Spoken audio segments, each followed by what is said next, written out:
reporter. Yorana et bienvenue dans votre émission Kid Reporter. Vous entendez ma voix grâce à vos oreilles. Mais comment fonctionne-t-elle? Comment se déplace le son? Et quelles solutions pour les malentendants? Pour tout savoir sur Louis, suivez-nous Kid Reporter en classe de CE1 à l'école Théavaro de Mooria. Yorana, nous sommes les Kid Reporters de l'école Théavaro de Mooria. On s'en sert tous les jours. Mais vous êtes-vous déjà demandé comment fonctionne votre oreille? Comment faire si on n'entend pas? Dans notre classe, depuis l'année dernière, nous avons appris la langue des signes grâce à notre maître, M. Gall. Cela nous permet de discuter, apprendre, jouer avec Anoua, notre camarade de classe. Et nous avions tous envie d'en savoir plus. Comment entendons-nous et comment soigner si on n'entend pas? Suivez-nous à bord de l'Arimiti pour rejoindre Tahiti où se trouve l'hôpital du Taouni. Nous avons rendez-vous avec Kat, Anne-Koff, médecin ORL et toute l'équipe ORL de l'hôpital. Mesdames et messieurs, nous commençons notre approche vers le quai du Papeete. Le commandant et son équipage vous remercie d'avoir partagé cette traversée en notre compagnie. Nous vous souhaitons à tous une excellente journée. Bonjour.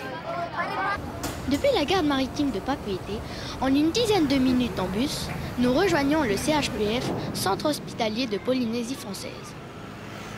Situé à Pirée et inauguré en 2010, c'est un hôpital de dernière génération qui permet d'assurer tous les types de soins. Maladies, chirurgie, urgence, psychiatrie, un pôle mère et enfant, médecine et notamment le suivi des oreilles par de grands spécialistes. Anoua et sa famille sont suivis ici. Il connaît bien les lieux. Là, on va aller voir Anne Coffre, médecin ORL pédiatrique. Mais c'était aussi une première pour lui, car nous allons rencontrer avec lui la nouvelle médecin qui suivra son dossier. Bonjour Anna. Yorana les enfants.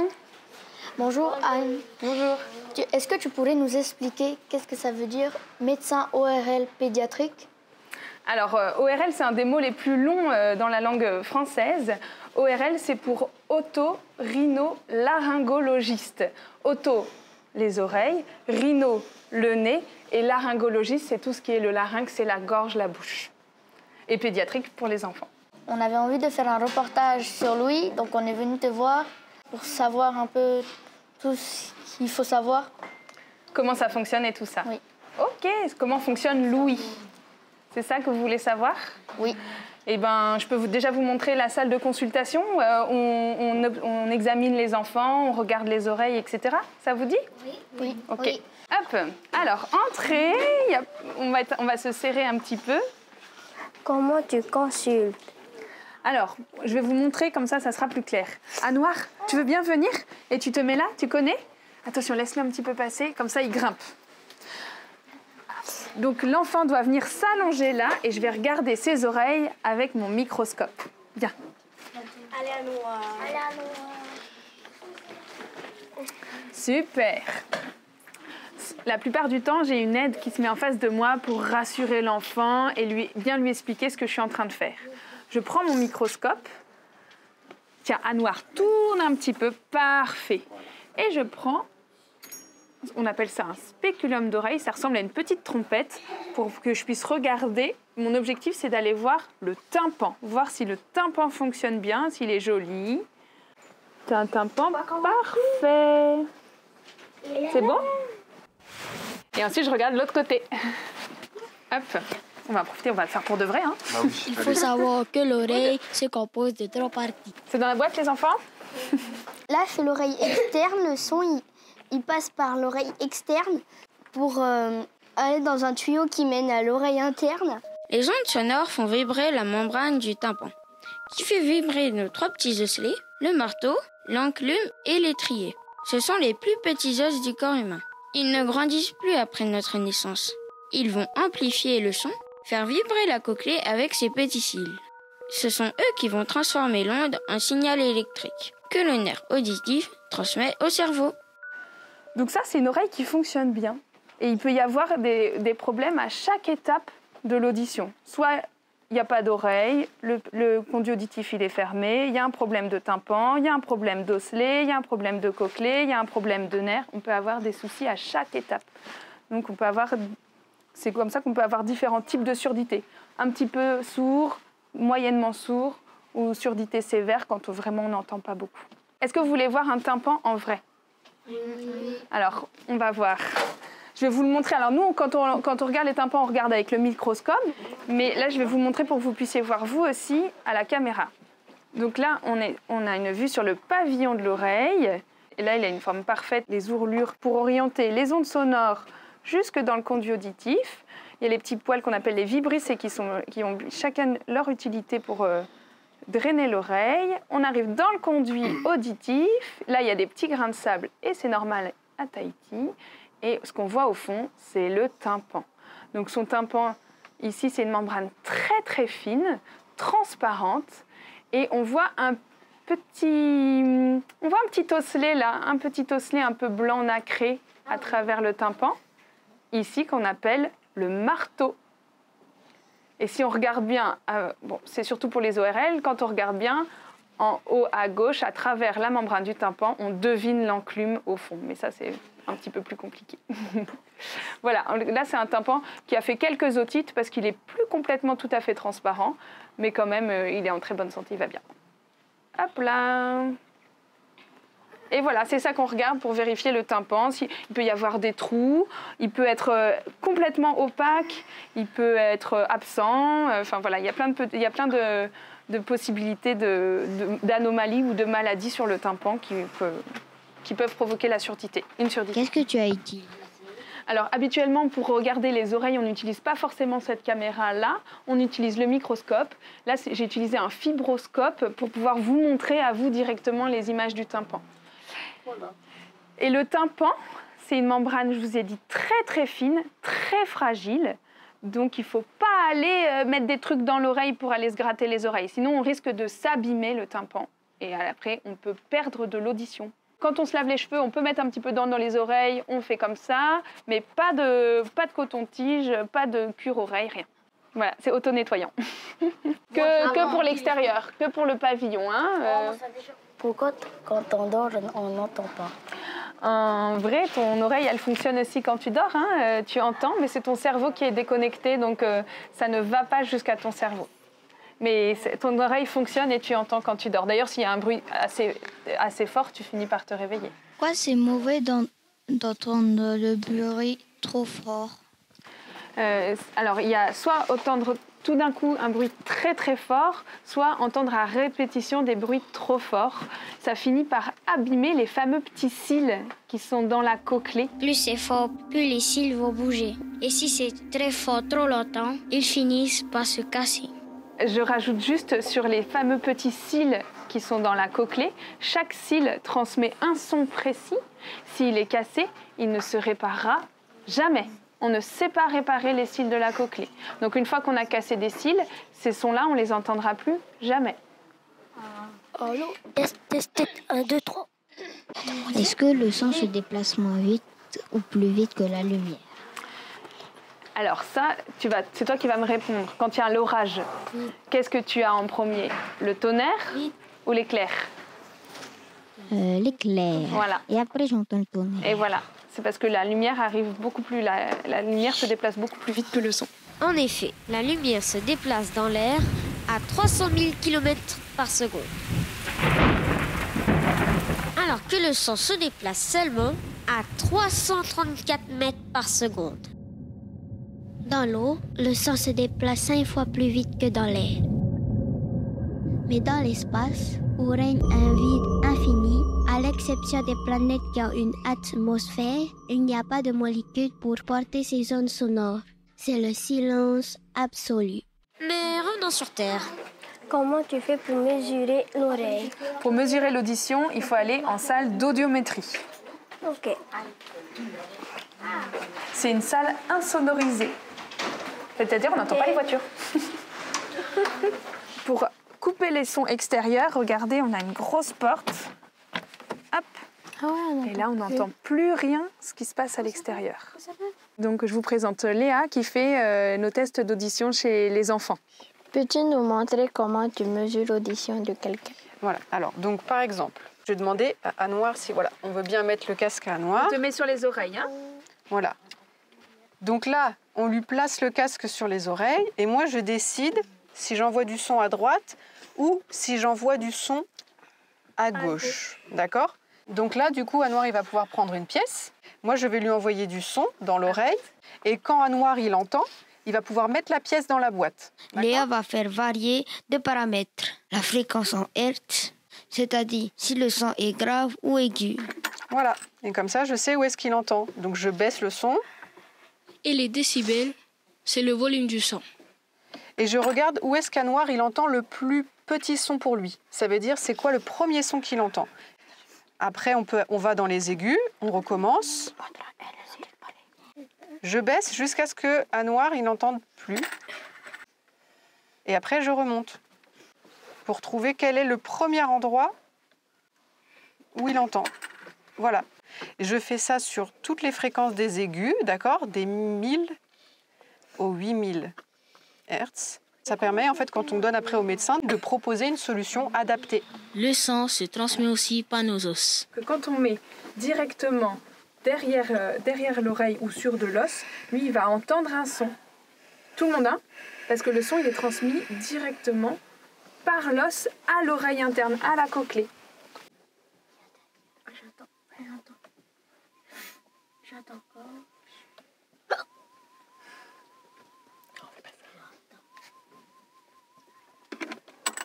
Ok. Nous les humains, on entend les sons qui ont une fréquence entre 16 Hz, les sons les plus graves, et 20 000 Hz, les sons les plus aigus. Mais certains animaux peuvent entendre beaucoup plus aigus, comme les chiens et les chats, jusqu'à 60 000 Hz. Les dauphins, 150 000 Hz. Et les chauves-souris, 200 000 Hz. On appelle ça des ultrasons. Pour le volume, l'oreille humaine entend une mouche qui vole, 1 décibel. Une conversation normale, 60 décibels. Un aspirateur, 75 décibels. C'est à partir de là qu'Anouar entend ses premiers sons. Un scooter, 90. Un avion au décollage, 150 décibels. Et une fusée, 180 décibels. Le seuil de la douleur commence à 120 décibels. Mais les dégâts sur l'oreille se font ressentir bien avant. Qu'est-ce qu'on peut faire pour soigner l'oreille? Alors, il y a plusieurs solutions et ça dépend de la maladie. Je vais vous montrer un petit peu. On va aller tout au bout du couloir. Les problèmes auditifs sont nombreux, mais heureusement la science avance et des solutions de plus en plus performantes sont proposées. Par exemple, ce qui se passe dans la surdité de Anouar, c'est les cils de sa cochlée qui fonctionnent pas très bien. Du coup, il entend moins bien. Pour entendre, il lui faut des sons beaucoup plus forts que quelqu'un qui entend normalement. Donc, dans ces cas-là, ce qu'on peut faire, c'est mettre un appareil auditif. Si vous regardez bien dans la rue, vous verrez plein de gens qui en ont. C'est très discret, ça se voit pas, surtout quand on a des cheveux. Là, hop, c'est quasiment invisible. On met des petites piles qu'il faut changer tous les 3-4 jours avec l'embout qui est moulé exactement comme le pavillon et le conduit auditif de la personne. Hop, on les porte et ça amplifie le son en fonction des fréquences où il n'entend pas bien. Et la science n'a pas fini d'évoluer. Maintenant, il existe même des appareils rechargeables et connectés à son smartphone pour adapter le son en fonction du lieu où on se trouve. Ensuite, il y a un autre type pour ceux qui entendent encore moins bien, qui entendent quasiment pas, c'est l'implant cochléaire. Ça, c'est une opération. On vient mettre, par une chirurgie, on vient mettre un petit câble qui s'enroule dans la cochlée et qui vient remplacer la cochlée. Il vient remplacer toute l'oreille externe, moyenne et interne. Et à l'extérieur de l'oreille, ils mettent ça, une antenne et un processeur, ici qui est à l'extérieur de l'oreille, et qui capte le son et le transforme directement en signal électrique qui est transmis dans la cochlée directement au nerf auditif. Ça squeeze toute l'oreille. Il existe un troisième type d'appareillage, c'est quand il y a un problème au niveau, par exemple, des osselets. La cochlée marche bien, mais les osselets ou le tympan ne marchent pas bien. C'est un appareil qui vibre, qu'on place derrière l'oreille là, et qui vient vibrer pour stimuler directement la cochlée. C'est en fonction de là où il y a l'anomalie, là où l'oreille ne fonctionne pas. Quoi qu'il arrive, des 3 solutions qui sont proposées, que ce soit la prothèse auditive par l'oreille, par l'os ou l'implant cochléaire, c'est indispensable derrière de faire de l'orthophonie, des séances de rééducation pour réapprendre à entendre, réapprendre à parler. L'orthophonie est indispensable, sinon ça ne marche pas. Sinon tout ça ne marche pas. Merci Anne de nous avoir accueillis. Peux-tu nous dire un message pour les enfants, enfin pour ceux qui nous regardent? Merci à vous d'être venus, c'était super de vous montrer tout ça. Et si j'ai un message, prenez soin de vos oreilles. On n'en a que 2 pour toute la vie. Les oreilles peuvent aussi souffrir d'autres troubles auditifs. À bientôt, Anouar. On estime qu'un enfant sur 1000 naît avec un problème de surdité. Mais après 65 ans, une personne sur 3 souffre de perte d'audition. Et après 75 ans, 1 sur 2. Il faut donc protéger nos oreilles dès l'enfance. Et nous voici de retour dans notre école. Et voici Monsieur Gary. Et Monsieur Gary. Et voilà Monsieur Gary, c'est lui qui nous a appris la langue des signes. Mais pourquoi tu as appris la langue des signes? Alors, j'ai eu la chance d'avoir la grande sœur d'Anouar, Naïma, en 2018 dans ma classe. Elle a eu 2 ans. Et en fait, on n'arrivait pas du tout à communiquer. Aucun de nous ne pratiquait la LSF. Du coup, j'ai décidé de prendre des cours de LSF afin de communiquer avec elle, mais aussi de l'enseigner au reste de la classe. Et c'est vrai que la LSF s'est avérée être un formidable outil d'inclusion scolaire. Et comment as-tu appris? Alors, j'ai pris des cours à la DG2E avec une super prof, Pascal Descours, en 2018. Puis l'année suivante, j'ai continué avec des formations diplômantes jusqu'à obtenir un diplôme de compétences en langue. Et je sais qu'il existe aussi des initiatives sur les réseaux, telles que les vidéos de Sophie Vouzelot, qui est sourde, qui a été première dauphine de Miss France 2007. Et il y a également les vidéos des sœurs Koda, qui permettent d'apprendre les bases de la LSF. Est-ce que c'est difficile?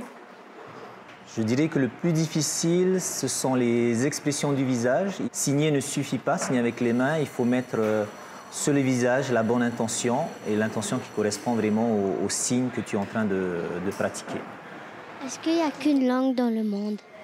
Alors justement, il existe à peu près une centaine de langues des signes. Moi, celle que j'ai apprise, c'est la langue des signes française. Je sais qu'il en existe aux États-Unis, au Canada, au Japon. Et je pense que ça dépend essentiellement de la population au niveau de la communauté sourde.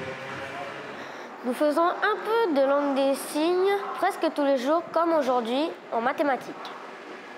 Commençons par une petite séance de calcul mental.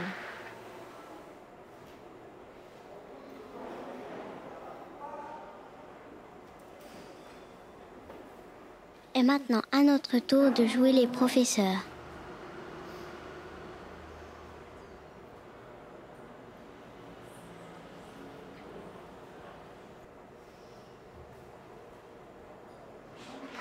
Ou encore, on apprend des poésies en LSF. Mon chapeau. Quand je mets mon chapeau gris, c'est pour aller sous la pluie. Quand je mets mon chapeau vert, c'est que je suis en colère. Quand je mets mon chapeau bleu, c'est que ça va déjà mieux. Quand je mets mon chapeau blanc, c'est que je suis très content. Vous avez dû remarquer qu'il y avait quelques petits décalages entre la langue des signes et ce qu'on dit. Parce que ce n'est pas la même syntaxe. C'est qu'en langue des signes, on fait dans l'inverse, c'est-à-dire que le verbe est à la fin. Donc, ça paraît plus long. Mais en fait, c'est la même chose. Pour accompagner au mieux Anouar, il y a aussi Nathalie qui est avec nous en classe 2 fois par semaine. Nathalie, tu peux nous expliquer ton rôle auprès d'Anouar? Oui, bien sûr. Alors moi, je suis avec Anouar 2 jours par semaine et l'objectif, c'est d'accompagner Anouar dans l'apprentissage des savoirs, c'est-à-dire le français, les mathématiques. Donc je suis près d'Anouar et lorsque Anouar ne peut pas effectivement comprendre la consigne de Monsieur Gary, je la prends pour lui et il peut la recopier sur son cahier. Donc mon objectif, c'est d'accompagner Anouar et de lui donner un maximum d'autonomie et également d'être intégré dans cette classe avec ses camarades. Voilà mon rôle. Mais aussi Meirehia, qui intervient dans différentes écoles de Moorea et suit plusieurs enfants malentendants. Comment tu connais si bien la famille d'Anouar? Alors, ça fait déjà 4 ans que je fais le suivi d'Anouar en tant qu'enseignante spécialisée. Et j'ai été aussi l'enseignante de CP de leur fille Naïma, donc la grande sœur d'Anouar. Anouar et Naïma, leur maman et leur mamie, sont malentendants à des degrés légèrement différents. On distingue généralement 4 niveaux. Surdité légère, moyenne, sévère ou profonde. Aujourd'hui est un jour un peu spécial, car nous avons invité Tekarina et Pauline, la maman et la mamie d'Anouar. Elles sont aussi malentendantes, mais nous avons plaisir à préparer ensemble une salade de fruits. Et c'est l'occasion d'apprendre de nouveaux mots. Pour signer mangue, on fait comme ça. Pour signer banane, on fait comme ça. Pour signer orange, on fait comme ça. Pour signer ananas, on fait comme ça. Et pour connaître d'autres mots et expressions que nous avons appris en langue des signes, rendez-vous dans notre vidéo bonus sur la chaîne YouTube des Kids Reporters. Merci de nous avoir suivis. Avant de se quitter, voici la question du jour. À quelle vitesse se déplace le son? Réponse 1, 300 mètres par seconde. Ou réponse 2, 300 km par seconde. Si vous n'avez pas la réponse, revisionnez le reportage en replay sur le site internet de Polynésie la Première et la chaîne YouTube des Kids Reporters. Et continuez de nous suivre, nous, les Kids Reporters, sur YouTube, Facebook, Instagram et TikTok. À la semaine prochaine!